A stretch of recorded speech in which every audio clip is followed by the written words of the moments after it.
Знаешь, почему у нас жизнь собачья? Да потому что мы свой выбор с тобой начинаем в будках. Понятно? А выбирать-то не из кого. Из двух пидорасов выбираем меньше. И так 25 лет подряд.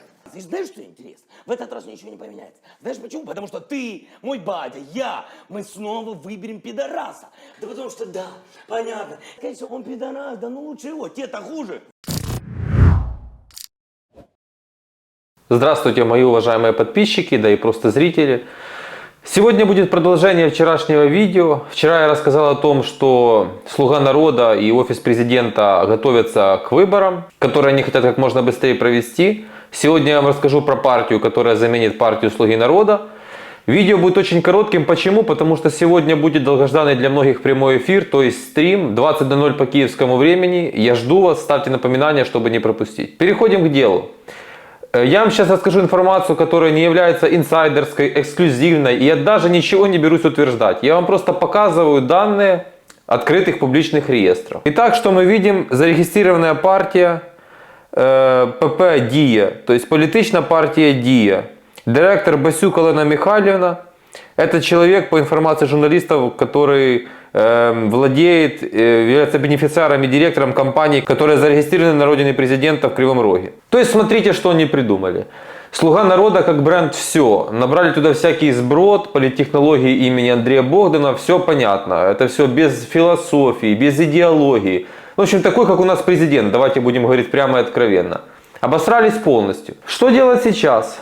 Новая политическая партия, и эти люди не побрезговали взять название «Дія» по аналогии с известным приложением, которым почему-то многие так восхищаются. На самом деле никакого космоса, это не реформа, и никакого практического применения там, сверх нету. Да, просто на фоне остального кое-какая более-менее нормальная вещь. По моей информации, заниматься этой политической силой, то есть организацией, всеми движениями, как бы сказать, фронтировать ее, будет министр цифровой политики Федоров, тот самый создатель «Дія». Напоминаю, что «Дія» создавалась на деньги налогоплательщиков и на грантовые деньги. То есть другие государства, фонды давали нам гранты, Федоров их использовал, разработал «Дію». Получился, я говорю, на фоне всеобщего бедлама более-менее нормальный бренд, который нормальными людьми воспринимается, имею в виду, не так, как все остальное. Они его не постеснялись, не побрезговали взять и забрать под себя. Это называется за чужие деньги на чужом горбу въехать. То есть классическая пиар-технология. Я уже даю вам прогноз, как эта партия будет, как туда будут набирать людей и все остальное. Процентов 30 это будут военные, процентов 10 это будут волонтеры. Еще процентов 20-30 это люди, которые сейчас в «Слуги народа» входят. Это денежные мешки, те, кто лично не предал, по их понятиям, президента. Такие как бы самые ближайшие люди. Всех остальных наберут какие-то очередные новые обличия. Такие же белые воротнички, возможно, с лондонским образованием, но которые абсолютно ничего не понимают в Украине, которые не имеют идеологии. И будут рассказывать так, как их учили, в лучшем случае, кстати, в британских учебниках. И, конечно же, за этими людьми будут стоять олигархи, кто же еще. Это, возможно, чьи-то дети будут олигархи, возможно, уже даже чьи-то внуки. К сожалению, вы должны быть готовы к этому. Когда я это увидел, у меня, честно вам скажу, мне уже настолько осточертело все происходящее. У меня настолько, я одномоментно и понимаю, и отказываюсь понимать то, что делает Зеленский и его партия. Они сейчас сняли генпрокурора Киева, отправили его главой администрации в Одесскую область. Опять же, по моей информации, назовем это слухи.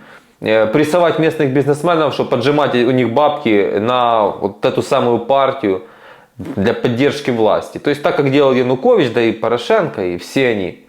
Ничего нового, по сути, мы не имеем. Все те же технологии. Я думаю, 100% Ермак огромное влияние на это будет иметь. Возможно, даже Ермак когда-то будет премьер-министром, а может быть, вообще Зеленский не пойдет на выборы, а пойдет Ермак. Я не знаю, конечную комбинацию, потому что здесь еще Запад будет играть большую роль. Ермак сейчас, ему по должностной инструкции положено одно, а по сути это президент Украины. Поэтому я уже 1000 раз это говорил, эти ребята выкрутятся, и для них там то, что написано в каких-то законах, это даже Конституции. Для них это вообще не проблема. За кого голосовать, будете решать вы. В конце концов, война это такое дело. Неизвестно, как это все вообще повернется. Будут выборы осенью каким-то чудом, или возможно уже следующей весной, президентские и парламентские. Я не знаю, как это будет. Но я хочу еще раз скажу, как можно быстрее. Ничего удивительного, прям такого сильного я вам не рассказал и сам не узнал. Но я скажу вам одно. 32 года нашей стране, и вы все прекрасно наблюдали, как появлялись партии. Вы помните «Самопомощь», заходили там 10% в парламенте, выходили с нулем. «Свободы» и прочие партии. Сейчас это «Голос», такая же партия, которая также закончит, как и «Самопомощь». И все, уже бы куча ватных партий практиковалась. Кто-то вкладывал огромные деньги и не добивался совершенно никакого результата. Многие ватники, кстати. Поэтому так случится и с этой партией. Слуги народа вообще впервые в истории монобольшинство взяли. Помогло? Поэтому что здесь расстраивает? Это будут очередные 5 лет нашей с вами жизни, а главное жизни Украины. Вот что меня по-настоящему расстраивает. Еще 5 лет без идеологии, без идей, без настоящих планов по реформам, без настоящего привлечения людей, которые знают, как это делать и которые не хапуги. То есть для которых это самореализация. Нет, это все просто корыто. И для очень многих это удовлетворение их больных амбиций, абсолютно ничем не подкрепленными. Это вот так вот, если коротко. Ну а дальнейшее я хочу с вами обсудить сегодня на стриме. Готовьте вопросы, прямой эфир. Никуда не денусь, отвечу на все вопросы. Ну, если вы новый человек на моем канале, обязательно подписка, лайк, колокольчик. Все это очень важно. До встречи на стриме. Достало это. Петрович, ну чё ты?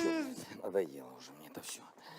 Математика, сука, царица наук у вас. Ну хорошо, математика. А история, как ты сказал, херня собачья. А потом мы удивляемся.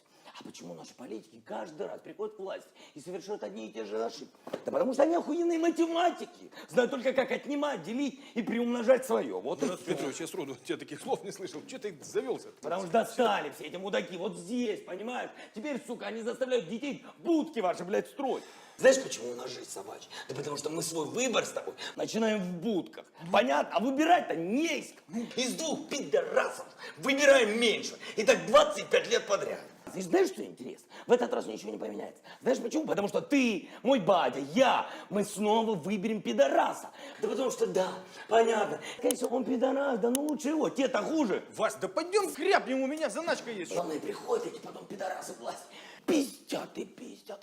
Пиздят, сука, и пиздят. Ударения разные, смысл один и тот же. И всем похуй, понимаешь? И похуй, мне похуй, нам всем похуй. Не похуй на маленький, понимаешь? А здоровый такой, блядь, похуй пришел нам всем. А меня бы на 1 неделю туда отправили. Если бы можно было, я, блядь, им бы устроил. Кортежи, нахуй. Льготы, блядь, ваши, нахуй. Дачи, нахуй.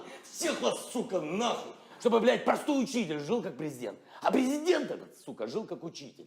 Это я тебе, как учитель истории, говорю. Хотя тебе похуй, блядь, пидорасы.